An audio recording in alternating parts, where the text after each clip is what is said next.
We've been asked by many customers how can they use the dashboard ecosystem to crosscut a full sheet of plywood. This has never been possible with any portable workbench until now.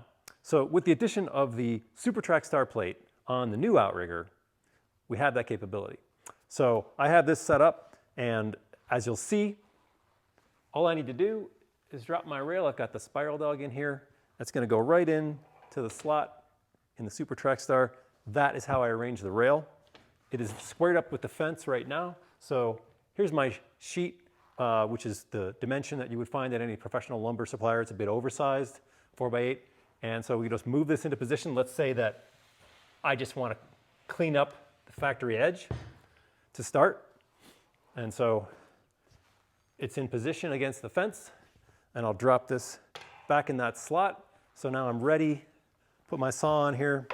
You can see I've got room to start the cut, to plunge the saw before cutting, and away we go right across the sheet.